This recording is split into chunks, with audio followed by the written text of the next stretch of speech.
የኦርቶዶክሳውያን ወጣት የንቅናቄ ዘመን መሆን አለበት። ተደፍረናል። አንድ ቁርአኑ ላይ ዮናታን አፉን ከፍቷል። ቢናገር ገጀራ ይዞ እንደሚችል ያውቃል። ኢየሱስ እግዚአብሔር አይደለም።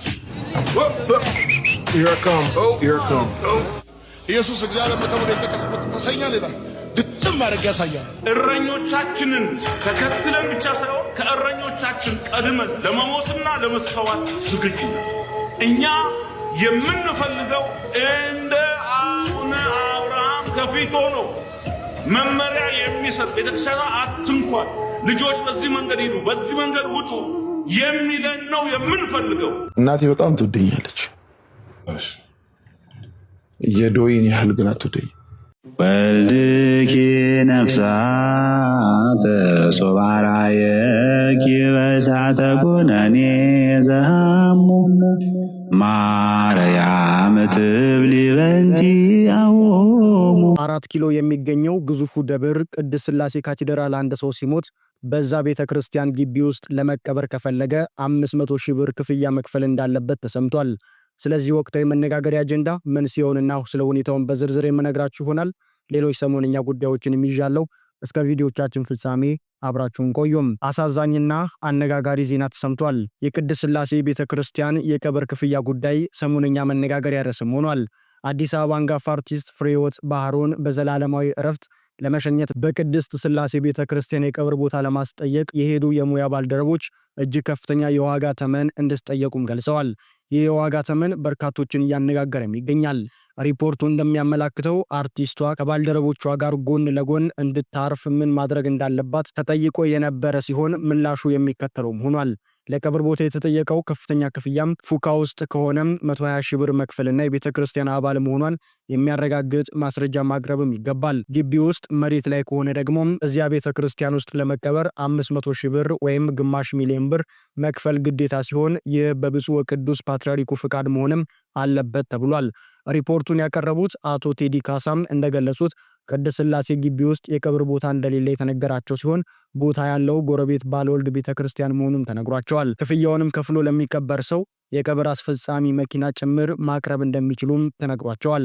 ሪፖርቱን ያቀረቡት ወገን አርቲስት ፍሬሕይወት ባህሩ ቤተክርስቲያኗን በሙያ አስተዋጽኦ አገልግላለች ሲሉም በገንዘብ ምክንያት ይህንን ያክል መመዘኗም ተገቢ ያለመሆኑንም ተችተዋል። በተጨማሪም ሃይማኖት የሌላቸውም ጭምር ገንዘብ ከፍለው በሚቀበሩበት ስፍራ ለቤተ ክርስቲያን ታዛዥ የነበሩ ምዕመናን በገንዘብ ምክንያት መቸገራቸውን የቤተ ክርስቲያኒቱ አስተዳደር መፈተሽም እንደሚገባም አስረድተዋል። ቆሞ ኖሯል ያልተባለው ሕዝባችን ሞቶም መቀበሪያ ሲያጣም ወዴት እየተጓዝን ነው የሚለው ጥያቄም የብዙዎች መነጋገሪያ ርዕስ ሆኗል። በዚህ ጉዳይ ላይም በርካቶች ሐሳባቸውን እየሰነዘሩ ይገኛሉ። የሆነ ሆኖ ግን ከዚህ ጋር በተያያዘ አንድ ልብ የሚነካ ዜናምና መረጃም ተሰምቷል። የብርሃን ውርስ ከአርቲስት ፍሬሕይወት ባህሩ ተሰምቷል። በሞት የተለየችው ይህች አንጋፋ አርቲስት ፍሬሕይወት ባህሩም የአይን ብሌን በመለገስ 2 ብርሃናቸውን ያጡ ሰዎች የማየት እድል እንዲያገኙ ማድረጓም ተዘግቧል። አርቲስቷ በህይወት ዘመኗም በአይኔ 3 ጊዜ ለማየት በሚል የገባችው ቃል ተፈጻሚም ሆኗል። እሳቸውም ከዚህ ዓለም ቢለዩም ብርሃናቸው ለሌሎች 2 ወገኖችም መተላለፉ የብዙዎችን ልብ ነክቷል። የኢትዮጵያ ደምና ህብረ ህዋስ ባንክ አገልግሎት የአርቲስት ፍሬሕይወት ባህሩን የአይን ብሌን ለመውሰድ የቻለው በወንድማቸው ድንበሩ ባህሩና በቤተሰቦቻቸው መልካም ፍቃድ መሆኑን አስታውቋል። የተነሳው የአይን ብሌንም ለ2 ሰዎች ብርሃንን እንደሰጠም ተጠቁሟል። የደም ባንኩ በአርቲስትና ኮሜዲያን ፍሬሕይወት ህልፈት የተሰማውን ጥልቅ ሐዘን ገልጿል። ለወዳጅ ዘመዶቿም መጽናናትን ተመኝቷል። ይህ የአርቲስቷ ተግባር የህይወትና የብርሃን ስጦታ ሲሆን የሰውነት ክፍሎችንም የመለገስ ልምድ የሚያበረታታ እንደሆነም ተገልጿል። የተወደዳችሁ የኑር ተከታታዮቻችን ይህንን በጎ ዓላማም እኛም እናበረታቷለን። በዚህ ጉዳይ ላይ እንደዚሁም ደግሞ ሰሞነኛ ጉዳይ ሆኖ መነጋገሪያ ርዕስ በሆነው አጀንዳ ላይም ሐሳባችሁን በኮሜንት ላይ አስቀምጡልን። እኛ ግን ወደ ቀሪ ቪዲዮቻችን እንለፍ። ኢየሱስ እግዚአብሔር አይደለም። ኢየሱስ እግዚአብሔር ነው ተብሎ የተጠቀሰበት ተሰኛል ይላል። ድጥም ማድረግ ያሳያል። ዮሐንስ በትንቢተ ኢሳይያስ መጽሐፍ ምዕራፍ 6 ቁጥር 1 ላይ ምድር ሁሉ ከክብሩ የተነሳ ተሞልታለች፣ ሱራፌልም ያመሰግኑታል፣ የሰራዊት ጌታ እግዚአብሔርን ራእይ አይቻለሁ ብሎ በደም ሰማኝ ብሎ ኢሳይያስ ክብሩን ስላየ ስለ ተናገረ ብሎ ዮሐንስ በዮሐንስ ወንጌል መጽሐፍ ምዕራፍ 12 ቁጥር 41 ላይ ይጽፋል። ኢሳይያስ እግዚአብሔርን ከፍ ባለና በከበረ ዙፋን ላይ አየሁት ብሎ ትንቢት ላይ የጻፈው ቃል ዮሐንስ ወንጌል ላይ ያ እግዚአብሔር አለ ይሄኛው ኢየሱስ ነው አላቸው። What? Bro, what are you talking about, man? አሁን የምትረዳኝ ሁለቱን መጽሐፍ እንደዚህ አድርገን ዮሐንስ ወንጌል መጽሐፍ ምዕራፍ 12 ቁጥር 41 ላይ ኢሳይያስም የኢየሱስን ክብር ስላየው ኢሳይያስ የቱ ጋር ነው እግዚአብሔርን ያየው ብለህ ስትዞር ማንን ያየው ብለህ ስትዞር ኢሳይያስ ኦዚያን በሞተበት ዓመት በረጅም ዙፋን ላይ አየሁት ያለው እግዚአብሔር አለ ዮሐንስ እኮ ነው እሱ አለ ኢየሱስ ነው። አባቶቻችን እግዚአብሔር በእውነት ያኑርልንና ይሄንን ነበር የምንፈልገው ይሄን የጠማን ብፁዕ አቡነ አብርሃም ሊቀ ጳጳሱ የጠቅላይ ቤተ ክህነት ዋና ስራ አስኪያጅ የዘመናችን ቆራጥ አባት ቆራጥ ሐዋርያ እርሶ ነው። በእውነት እናመሰግናለን። እንዲህ ነው የምንፈልገው። ቤተ ክርስቲያን ግርማዊነቷን በመመለሷ በሁለተኛ ደረጃ ደስተኛ ነኝ። ለምን ተነካው የሚል ቄሳራውያንን አሳቃቂ የሆነው የኢትዮጵያ ኦርቶዶክስ ተዋሕዶ ቤተ ክርስቲያን ግርማዊነቷ መመለስ አለበት። በእነ ብፁዕ አቡነ አብርሃም ዘመን ደግሞ እንደሚመላለስ ጥርጥር የለኝም። ስለዚህ አባቶቻችንን አመሰግናለሁ። በርቱልን፣ ቀጥሉልን።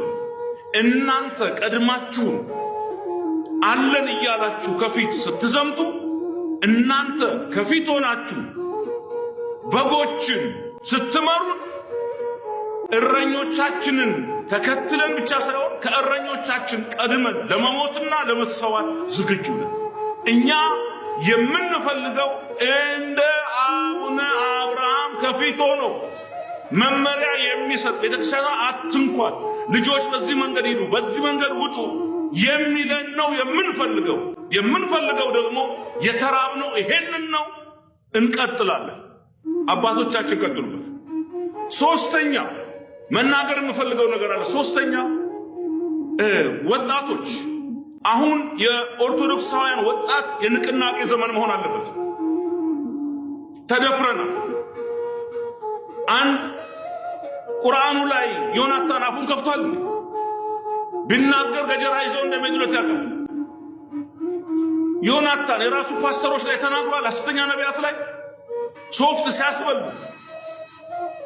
ገንዘብ ባንክ ቤት የማያውቀውን እናዘንባለን ሲሉ ሰውየው ያልሰራበትን ያልደከመበትን ገንዘብ ሂድና ከኤቲኤም ከባንክ ማሽን ውስጥ በኤቲኤም ካርድ አውጣ ብር ገብቶልሃል ሲሉ እነ እዩ ጩፋ ይግባኝ ለክራይስት አርሚ ቸርች ተብሎ ይግባኝ ተብሎ ወደ እነሱ ከመንግስት ፍርድ ቤት ይልቅ ከህግ ፍርድ ቤት ይልቅ በእዩ ጩፋ ቤተ ክርስቲያን ፍርድ ሲሰጥ ህጋዊ ያልሆነ ነገር በዛው ሲሰራ ይሄንን ዮናታን ተቃውሟል? አልተቃወመም? ምንድነው የተቃወመው? የኢትዮጵያ ኦርቶዶክስ ተዋሕዶ ቤተ ክርስቲያን የኢትዮጵያ ኦርቶዶክስ ተዋሕዶ ቤተ ክርስቲያንን አስተምሮ መጽሐፍቶቿን፣ ገድላቱን፣ ድርሳናቱን ነው የተቃወመ ያለው። እስካሁን የታገስነው እስካሁን ዝም ያለው በሁኔታው ተስማምተን አይደለም። ሀገራችን ያለችበትን ሁኔታ አስበን ከዚህ የባሰ ችግር እንዳይመጣ ሀገሪቷ ወደ ከፍተኛ ቀውስ እንዳትገባ ብለን ታግሰናል። ግን ከሃይማኖታችን የሚበልጥ ምንም ነገር የለም። ከሰማይ ሀገራችን የሚበልጥ ምንም ነገር የለም። እናቴ በጣም ትወደኛለች። የዶይን ያህል ግን አትወደኝ።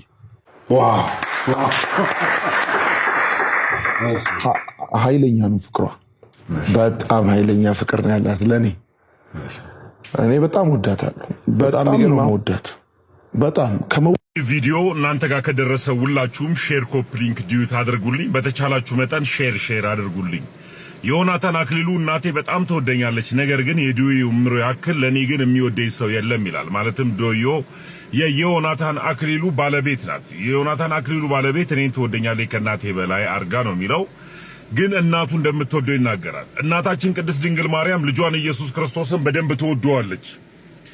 ደግሞ ልጇ ኢየሱስ ክርስቶስ ደግሞ እሷን ይወዳታል። የእናታችን የቅድስት ድንግል ማርያም ልጅ የሆነው ኢየሱስ ክርስቶስ እናቱን ይወዳል፣ እሷም ልጇን ትወዳለች። ይሄን ያክል አንተ የምትወድ ከሆነ አንተም ደግሞ እናትህን የምትወድ ከሆነ ለጌታችንና ለመድኃኒታችን ለኢየሱስ ክርስቶስ እናት ግን ክብር ፈጽሞ የለም። ለስጋው እናትህ ለስጋዊ እናትህ በጣም ተሳሳለህ። እናትህን ግን ፈጽሞ ግን የክርስቶስ ኢየሱስ እናት የሆነችዋን ግን ቅድስት ድንግል ማርያምን ግን አትወዳትም። ለምን ታዲያ ጴንጤዎች ይሄን ያክል የጌታችን እናትን ለጠሏችሁ አላችሁ? ምስሏ ሲቀደድ ምስሏ ሲጨማደር ሌላውንም ነገር ሲደረግ ምንም አይመስላችሁም። ለምን ቢባል ስለ እናቱ ስለ ቅድስት ድንግል ማርያም ምንም አይነት ቦታም ክብርም የላችሁም። አንተ ግን እናትህን ግን ትወዳታለህ፣ የጌታችን እናትን ግን ትጠላለህ። ጌታ ሳይታዘብም እናቱን ስጠላበት እሱም እናቱን ይወዳታል፣ ማርያምም ደግሞ ልጇን ትወዳለች። ስለዚህ መውደድ ከተጀመረ እናት ሁሉ እናት ስለሆነች እናቱን አክብር፣ ውደድ። ጴንጤዎች ይህንን ነገር አድርጉ። እናቱ ቅድስት ድንግል ማርያምንም ውደዱ። ይህን ቪዲዮ ሼር አድርጉልኝ። መናፍቅ ማለት ኢየሱስ ክርስቶስን የካደ የኢየሱስ ክርስቶስን ሞትና ትንሣኤ ትቶ በሌላ ቤዛነት እጸድቃለሁ፣ በቅዱሳን በጻድቃን በሰማዕታት ሞት እጸድቃለሁ፣ ኃጢአቴ ይሰረይልኛል፣ ተስካር በማውጣት ኃጢአቴ ይሰረይልኛል፣ የተለያዩ መካናቶች ሄዶ በማሰራት በመሳም ኃጢአቴ ይሰረይልኛል። ምንፍቅና ይኮ ነው። የሆነ ድንጋይ ሰርቶ ይችነስ ማርያም ቪላ ቤቶችን ሰርቶ ይሄ ነው ሚካኤል። የጳውሎስ አንገት መቆረጥ ለኃጢአትህ ማስተስሪያ ይሆናል። ሰላም ኦርቶዶክስ አይነት አላችሁ። ይሄ መናፍቅ ከሃዲ ያለውን ሰምታችኋል። ወደ ሐሳቡ መለስበታለሁ። መጽሐፍ ቅዱሳዊ ማስረጃ ሰጠዋለሁኝ። በመጀመሪያ ደረጃ አንተ መናፍቁ ሰውዬ ባለፈው እናስታውሳ ሁላችሁም ቄሱ መጥቶ አዳራሽ ተሰበከ ብላችሁ ከበሮ ስትደልቁ ነበር። ሞንታርቦ ከፍታችሁ ስትጮሁ ነበር። በቃ በየአደባባዩ ላይ በየሶሻል ሚዲያው። ምክንያቱም ቄሱ ከነ ልብሱ መጥቶ ወንጌል ሰበከ የሐዲስ ኪዳን ምናምን ቸርች ውስጥ ዮናታን ጋር መጥቶ። ኧረ ተረተረት ተረተረታችሁ ይሄ። ምክንያቱም የክህደታችሁ ጥግ እናንተኛን ትሳደባላችሁ፣ ቅዱሳን ትሳደባላችሁ። ነገር ግን ደግሞ ቅዱሳን የማዕረግ ልብሳቸውን ትለብሳላችሁ። ምንኩስናን አትቀበሉም። ግን ደግሞ የለበስከው ልብስ የምንኩስና ልብስ ነው። ሰው ምን ማለት ነው እንዴ? ሕይወቱን ትጠላለህ፣ ልብሱን ግን ታጌጥበታለህ። እንዲህ አይነት ማለት ክህደት፣ ምንፍቅና ያንተ ነው። ፕላስ ደግሞ አንተ ለተናገርከው እዚህ ጋር አነሳው ክስ በሙሉ እኛ የኢየሱስ ክርስቶስን አዳኝነት አንክድም፣ ድኔም አናደርግም። ይልቁንም እኛ የምናምነው በጌታችን በአምላካችን በመድኃኒታችን በኢየሱስ ክርስቶስ በሰጠው ቤዛነት አንድ ጊዜ ፈጽሞ እንደዳነን እናምናለን። ድነናል፣ በጸጋው ድናለን። ልክ ስንጠመቅ በጸጋው ድናናል። ከዚያስ ድነታችን እንዳይጠፋ ደግሞ ድነታችን እየፈጸምን እንቀጥላለን ማለት ነው መጽሐፍ ቅዱስ እንደሚናገረው። እናንተ ግን የምትሉት የጳውሎስ አንገቱ መቆረጥ ለአንተ ቤዛነት ነው ወይ? አይደለም። 4 ነጥብ። ውሸት። ይሄ የሐሰት ክስ ነው። ይሄ ድንጋይ ሰርታችሁ ማርያም ትላላችሁ፣ ቪላ ቤት ሰርታችሁ ማርያም በጭራሽ እኛ ቪላ ቤት ሰርተን ማርያም አንልም። እንደናንተ ኦና አዳራሽኛ እንደዚህ አይነት ስርዓት አምልኮም አንፈጽምም። ነገር ግን እግዚአብሔር በሰጣቸው ቃል ኪዳን መሰረት በዚህ በትንቢተ ኢሳይያስ ምዕራፍ 56 ቁጥር 4 ጀምሮ እግዚአብሔር እንደዚህ ይላል። እግዚአብሔር ሰንበቴን ስለሚጠብቁ ደስ የሚያሰኘኝንም ነገር ስለሚመርጡ ቃል ኪዳንንም ስለሚይዙ ጃንደረቦቼ እንዲህ ይላልና በቤቴና በቅጥሬ ውስጥ ከወንዶችና ከሴቶች ልጆች ይልቅ የሚበልጥ መታሰቢያ ስም እሰጣቸዋለሁኝ፣ የማይጠፋ የዘላለም ስም ይላል። ስለዚህ ቅዱሳኑ እግዚአብሔርን ደስ ስላሰኙት ጃንደረቦቹ ስለሆኑ ስለመረጡት ሰንበቱን ስላከበሩ በቅድስና ሕይወት ስለኖሩ ሰማዕት ስለሆኑ ስለነሱ የማይጠፋ ስም ሰጣቸው። ይሄ ስም ደግሞ ቤተክርስቲያን እናንጽላቸዋለን፣ በስማቸው ጽላት ይቀረጽላቸዋል። አልፋ ወኦሜጋ የቅዱሳን መታሰቢያ ጽላት ይቀረጻል። ከዛ ውጪ የክርስቶስን ስጋና ደም በልተን ቤዛነትና ዘላለማዊ ድነት እናገኛለን። እኛ ተስካር ስናደርግ ግን የቅዱሳን አማላጅነት የቅዱሳናቸው ቃል ኪዳን እንዲያድርብን እንጂ እንዲያድኑን አይደለም። የሚያድን ኢየሱስ ክርስቶስ ብቻ ነው። በአማላጅነታቸው ከኛ የበረቱ ስለሆኑ ስለሚያውቁ ተጋድሎውን የኖሩበትን ሕይወት ስላለፉት በዛ ነገር እንዲያግዙ እንዲረዱን ደግሞ ምልጃ ወደ እነሱ እንልካለን። ይሄ ደግሞ መጽሐፍ ቅዱሳዊ ነው። አንተ ለ30 ሰው አደር ሰብስበህ ትማልድ አይደል እንዴ? ወደ እግዚአብሔር ትጸልይ አይደል እንዴ? ፈወስኩ ስለ አይደል እንዴ?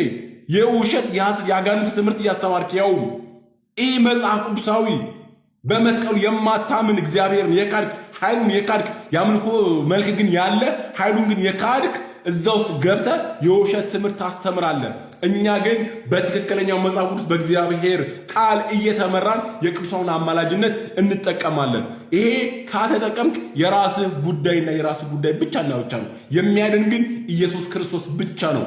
የሚያድንም የሚገርልም እሱ እንጂ ቅዱሳን የሚያድኑን በጸጋ ነው።